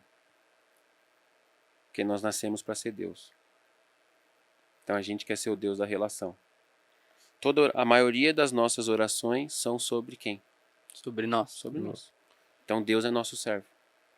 Porque nós somos deuses. Quando a gente começar a orar pelos outros, a gente vai entender quem Deus é. Sacou? Porque o Pai é nosso, não é meu. Não é uma loucura? Pai nosso, não o meu Pai. Que estás no céu. Verdade. É sempre santificando ele e agradecendo. Sim, e a gente entender que... Olha que louco isso. A gente passa a vida inteira achando e pregando que a salvação é para nós. Tipo assim, você precisa ser salvo. Sacou? Implícito nessa frase tá que a salvação é o final. Porque se você precisa ser salvo, eu fui salvo. Beleza. Mas não é isso, pô. Quando você é salvo é o começo. Nascer de novo. Não Começo ficar de uma adulto de nova novo. vida, né? Então você vai começar. A salvação é o começo. Então Jesus não morreu na cruz para você ser salvo. Jesus morreu na cruz para que através da sua salvação outras pessoas possam ser salvas também. Por isso você faz discípulos. Então, porque Não quando termine ele morreu, você. nós já fomos salvos? Não, poeticamente dizendo, ele morreu, aliás, praticamente dizendo, na prática, literalmente dizendo, ele morreu por nós. Então ele morreu para que você fosse salvo. Só que como a salvação não é o fim, é o começo, você pode abrir uma aba poética e dizer que ele não morreu para que você fosse salvo, mas ele morreu para que através da sua salvação você salvasse outros. Porque o cristianismo não é para você, é para os outros. É porque, Entendi. na Você maioria entendeu? das vezes, as pessoas, elas são salvas em vida e no momento da vida dela que ela não vai morrer na mesma hora. Exato. É Vai continuar difícil a vivendo. pessoa no último instante, igual o Dimas que tá lá do lado de Jesus, que tava Primeiro pra vida morrer. louca da É história. difícil. Primeiro vida louca da história. Primeiro. Eu tinha um professor chamado Dimas, mano. A gente falava isso direto O pra ele. direto. Mas é isso. É sobre isso. Assim cremos, assim vivemos. E aí, quando a gente entende que é um começo, eu acho que é muito importante. Essa sua fala é muito importante. Porque quando a gente entende que é um começo, quer dizer que a gente precisa correr muito. Sim. Porque se a que gente tem muita entende coisa que ao pra final... fazer. Apóstolo Paulo fala que é uma maratona, não é nem uma corrida. É uma assim, né? maratona, exato. Mas também entender que tem muita coisa pra fazer, que o mato é muito alto. Uhum. Porque não só pensar, fui salvo e olha só que bacana, eu Tá vou bom. esperar aqui chegar. Mas que nem o Pedro falou, que ele entende que, cara, Jesus vai voltar. E vai voltar agora. Então eu preciso fazer, eu tenho que ter essa proatividade, essa iniciativa própria de ir por todo mundo e pregar o evangelho. Entendeu? Porque o mato é muito alto, sacou? Então tem muita gente pra ser alcançada ainda. Uma coisa que eu queria perguntar pra você como produtor, tudo bem que a gente tem o nosso produtor excelente, Diego Riso Produções, Duas mas vezes já você que ele tá pagou. achando, né? Tchim-tchim. mas um conselho que você daria assim pra nós, depois a gente pergunta um conselho pra outras pessoas, pra nós como pioneiros assim no nesse podcast, mano. Primeiro, não use a palavra pioneiro. Deixe que os outros usem por você. Segundo, não para. Continua, mesmo se não tiver views. Mas continua mesmo, com força. Para lá no 200, Uhum. se for pra Entendi. parar. Entendeu? E estude, mano. Não ache que assistir podcast vai fazer com que você saiba fazer podcast. Entendeu? Estude como que um cara entrevista. Veja, sei lá, assista o Roda Viva ou qualquer programa de entrevista, veja como que uma pessoa conduz uma entrevista ou um bate-papo. Técnica, todo mundo sabe fazer, mano. Você pega um tutorial de YouTube, você sabe fazer uma iluminação de 3 pontos, colocar a câmera no lugar certo, sacou? Agora, conteúdo, desenvoltura, a estética, dicção, isso as pessoas não sabem fazer, sacou? Então, os maiores podcasts do Brasil... Não, deixa pra lá essa frase. Deixa pra lá. Próximo. Não, porque, assim, uma coisa que a gente vê como dificuldade, porque, beleza, o podcast já é feito há muito tempo, mas um podcast. Primeiro, vamos pensar no círculo: podcast. Podcast pra cristão. Podcast pra jovem cristão. Isso a gente não encontra, sabe? Que um público-alvo é o jovem cristão. E essa é uma dificuldade a gente ver como um exemplo, alguma outra coisa. Porque, beleza, podcast para jovem tem muito, a gente pode ver vários. Conteúdo secular. Podcast para cristão tem vários. Mas linkar esses dois é algo que a gente está buscando fazer, que a gente queria mesmo um conselho de um cara. Continua Que sabe. fazendo, mano. Continua fazendo. Só fazendo. Continua fazendo e... E é isso. Continua Beleza. fazendo. Não tem muito. E... Não, acho que tem, mas... Não, mas eu acho que... Entendi. Então, Peguei. sabe uma coisa que a gente já fez e tomou por coisas assim? Lembra que eu te expliquei a hierarquia do podcast? Uhum. Então a gente tem o nosso pastor Jordélio como um cara que trabalha com essa juventude, tem projetos sociais com a juventude, com esses jovens, com esses adolescentes que a gente quer atingir. A gente tem o nosso pastor Ezequiel, que a gente conversou com ele e a gente vai começar a conversar mais com ele, que é um pastor que é psicólogo. Para trazer uma visão totalmente, pra gente trazer dados, trazer conversas, principalmente nos podcasts que a gente for fazer, que tiver temas, coisas, vamos por namoro cristão, identidade. Não falar as coisas só no achismo. Eu acho que, na minha Então, a gente tá- visão, falar tipo com uma propriedade Sim. também, né? E aí eu acho que é mais o que o Pedro tava, que eu posso colocar assim, é pedir assim, você assiste a gente quando você puder, tudo tal, e Dá sempre feedback. trazer uma relação que você, acho que assistindo mais a gente, que a gente já tem, esse é o nosso 3º episódio, então já tem outros pra trás, eu acho que seria legal depois, nos bastidores, você dar algumas dicas, principalmente por ter trabalhado também como produtor, e ser pastor principalmente, Uhum. e pastor de uma igreja, que tem jovens, que tem Uhum. pessoas, que tem pessoas diferentes, até pessoas de diferentes culturas. Uhum. Sim. Então é muito legal isso. Acho que é mais o que o Pedro tá falando, é mais, eu acho que queria mais convidar você assim, pra estar nos feedback. bastidores se sentir com a parte, gente, mano. sabe? Ter Dar a um liberdade feedback de falar alguma nos coisa, bastidores. não achei Farei bacana isso. isso que você fez, ou, em vez de falar isso, fala tal coisa. Farei isso. Porque, É uma tipo assim, abordagem, né?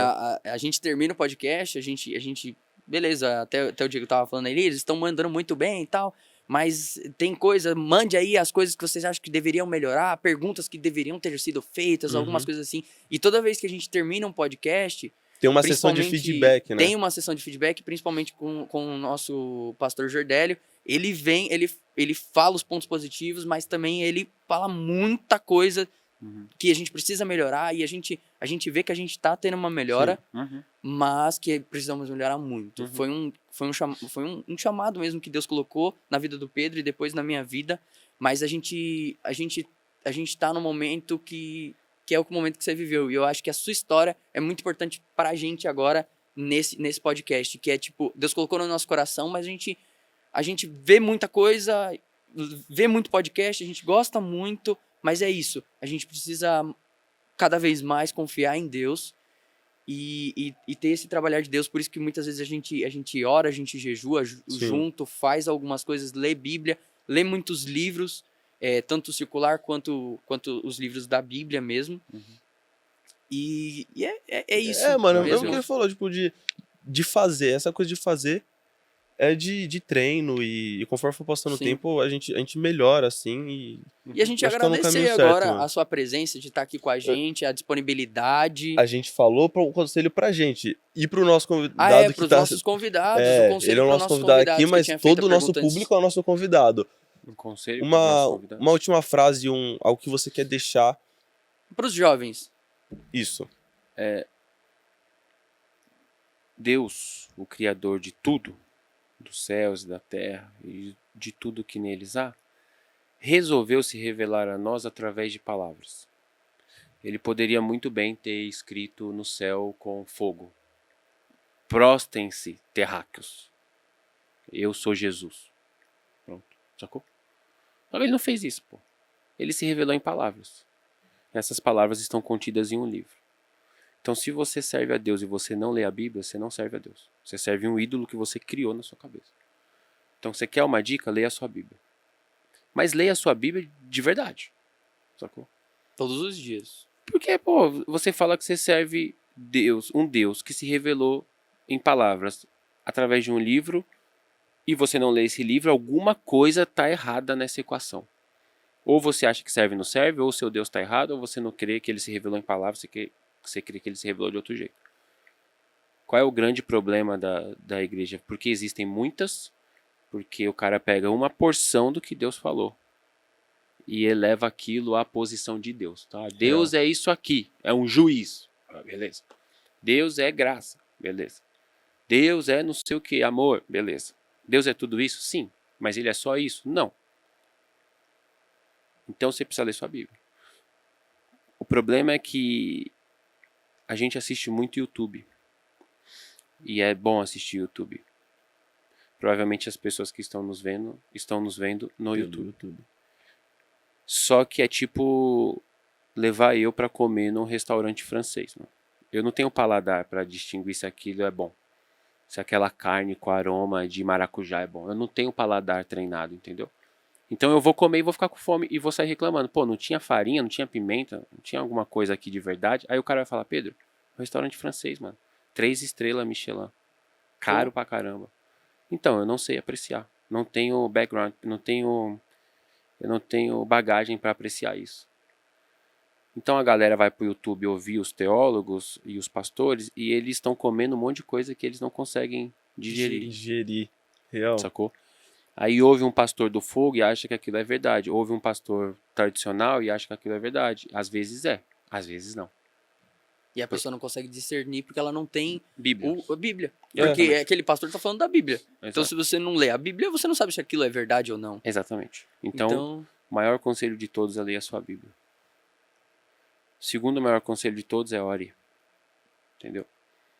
Ore. Entenda que você só vai começar a orar de verdade quando você estiver lá no 40 minutos, 50. Por quê? Porque até esse momento você está falando só coisas superficiais. Você está falando só de você.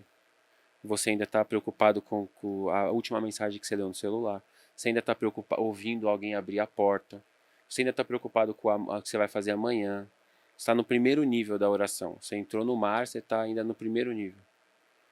Você tem que orar com o coração. Você tem que sair da mente e orar com o coração. Eu não consigo. Não consegue porque não tem Bíblia. É como se fosse o sono, né? Quando você começa a dormir e chega um ponto específico que você atinge o sono REM, que é o sono profundo, né? Por que existem os colegas e os amigos? Porque os amigos um dia foram colegas e começaram a andar tão junto Porque eles conversam sobre as mesmas coisas. Eles são amigos. Sacou? Então, assim, a gente é colega de Deus porque a gente não sabe do que ele gosta. E para você ser amigo de Deus, você precisa saber do que ele gosta. Pra você saber do que ele gosta, você precisa ler a Bíblia. Quando você descobrir do que ele gosta, você vai conversar com ele sobre o que ele gosta e não sobre o que você gosta.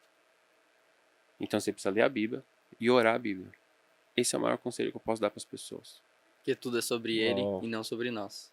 Pra ele. Tem tudo a ver com ele. E agradecer mesmo a presença dele. Pedrão, muitíssimo obrigado Valeu, por você mano. ter disponibilizado esse tempo nesse único fim de semana que você vai estar aqui em São Paulo. Agradecer muito por essa parceria aí e por toda essa conversa, mano. Essa quantidade de informação também que a gente vai assistir umas 2, 3 vezes esse mesmo podcast, porque tem muita coisa para absorver. Uhum. E espero que vocês tenham gostado. Com certeza, porque esse Pedro é um cara, mano, A história foi extraordinário, foi mano. extraordinária. Principalmente na questão de entregar a sua vida para Deus Exato. e deixar Ele conduzir a sua vida. Uhum. Então, muito obrigado por todos vocês aí que estão nos assistindo. Segue nossas redes sociais. Vai estar na @Povotalk. descrição, vai aparecer, o Lucas vai colocar. Sim, siga lá no nosso YouTube, no nosso YouTube, canal de o canal cortes, de cortes, o perfil do Instagram, o canal da igreja também, da Batista do Povo Vila São José. o nosso canal, o nosso querido produtor Diego Riso, e também vai estar o canal, o Instagram também do nosso Do Pedro. amado irmão Pedro. E muito obrigado, valeu por esse episódio. Tamo É junto. nóis, tamo Deixa eu junto. agradecer. Obrigado, Valeu, Pedrão. gente. Obrigadão. Até a Obrigado. próxima, Até a rapaziada. próxima, gente. Valeu.